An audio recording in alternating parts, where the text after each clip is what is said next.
नमस्कार दोस्तों, स्वागत है आपका हमारे इस वीडियो में।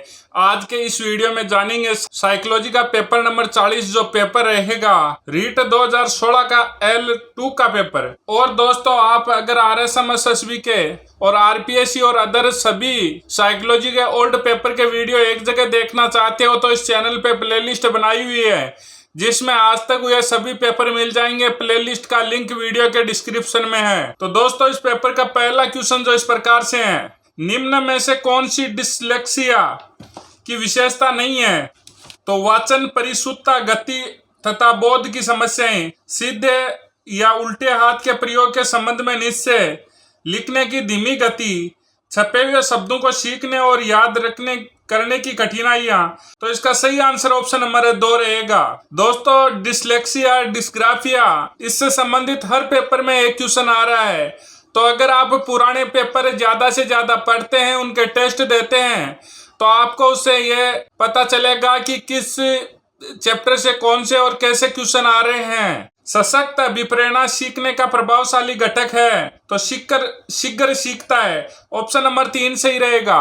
हस्तशिल्प की शिक्षा दी जानी चाहिए मंद बुद्धि बालकों को। ऑप्शन नंबर 1 सही रहेगा। छात्रों में चोरी करने की आदत को कैसे दूर किया जा सकता है? तो उदाहरण देकर। ऑप्शन नंबर 2 सही रहेगा। प्रतिभावान बालकों की पहचान करने के लिए हमें सबसे अधिक महत्व है वस्तुनिष्ठ परीक्षणों के परिणाम। ऑप्शन नंबर 2 सही रहेगा। निम्न में से कौन सा तनाव को कम करने का अप्रत्यक्ष ढंग है? उदात्तीकरण। ऑप्शन नंबर 4 सही रहेगा। बालकों का मुफ्त एवं अनिवार्य शिक्षा का अधिकार 2009 देश में लागू हुआ, तो 1 अप्रैल 2010 से। ऑप्शन नंबर 2 सही रहेगा।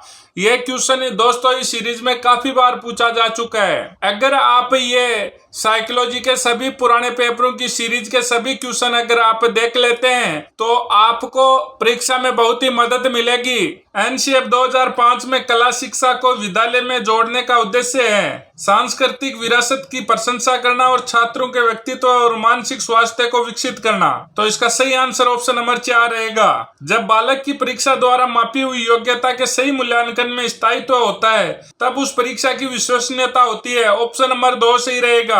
खालिस्तान में मापन की भूमिका सब सीखी हुई कुशलताओं में निष्पादन का एक संपूर्ण अवलोकन है, योगात्मक मूल्यांकन है।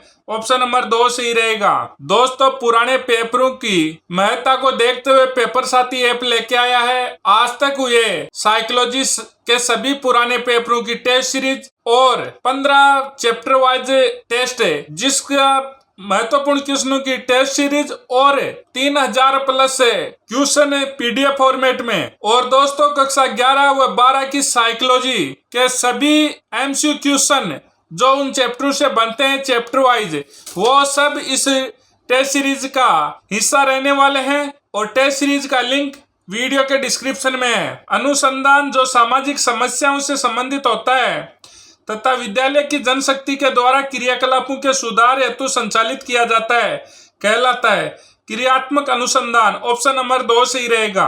अगला क्वेश्चन डिलीट। गामक विकास से हमारा तात्पर्य मांसपेशियों के विकास से तथा पैरा के उचित उपयोग से। तो इसका सही आंसर ऑप्शन नंबर 4 रहेगा, शक्ति और गति। 20वीं शताब्दी को बालक की शताब्दी कहा जाता है, यह परिभाषा दी तो करो व करो ने। ऑप्शन नंबर 3 सही रहेगा। इस अवस्था को मिथ्या पक्वता का समय भी कहा जाता है, तो बाल्यावस्था को। ऑप्शन नंबर 2 सही रहेगा। मनुष्य जीवन का आरंभ मूलतः गठित है, तो केवल एक कोष। ऑप्शन नंबर 2 सही रहेगा। शेषवावस्था की विशेषता नहीं है, तो शारीरिक विकास की तीव्रता, दूसरों पर निर्भरता, नैतिकता का होना, मानसिक विकास में तीव्रता। तो इसका सही आंसर ऑप्शन नंबर 3 रहेगा, नैतिकता का होना।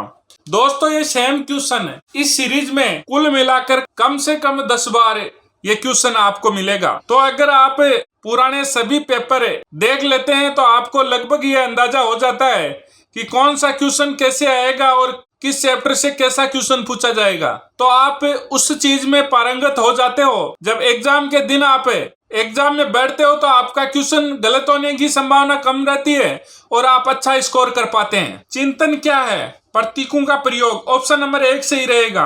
अप्रत्यक्ष पत्र समस्याओं का उपयोग किस श्रेणी के प्रयोजों के लिए किया जाता है? तो प्रौढ़। ऑप्शन नंबर 2 सही रहेगा। समस्या के अचानक समाधान की वकालत करने वाले सिद्धांत का नाम है, तो सूझ का सिद्धांत। ऑप्शन नंबर 2 सही रहेगा। संवेदना ज्ञान की पहली पीढ़ी है, यह कथन है मानसिक विकास का। ऑप्शन नंबर 1 सही रहेगा। निम्न में से कौन सीखने के सही स्तर हैं? तो तथ्य, सूचना, ज्ञान प्राप्त करना, बोध, प्रज्ञान। ऑप्शन नंबर 3 सही रहेगा। परिपक्वता इत्यादि से व्यवहार में उत्पन्न परिवर्तन को भी अधिगम कहा जाता है? नहीं। ऑप्शन नंबर 1 सही रहेगा। केटल द्वारा विश्लेषित किए गए व्यक्तित्वशील गुणों की संख्या कितनी है? तो 16। ऑप्शन नंबर 3 सही रहेगा।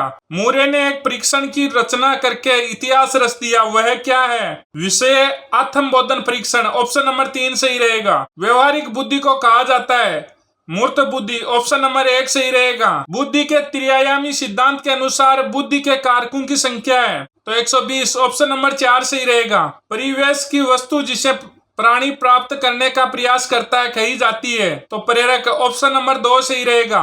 व्यक्तिगत भेद में हम पढ़ते हैं विचलनशीलता और प्रतिमानता, तो इसका सही आंसर ऑप्शन नंबर 1 और 2 दोनों रहेगा। ऑप्शन नंबर 3 सही रहेगा। मेरेडिथ के अध्ययन के आधार पर कहा जा सकता है कि सामान्य रूप से उन परिवारों के बालक को सामाजिक स्तर से ऊंचे होते हैं जो अधिक स्वस्थ एवं विकसित है। ऑप्शन नंबर 2 सही रहेगा।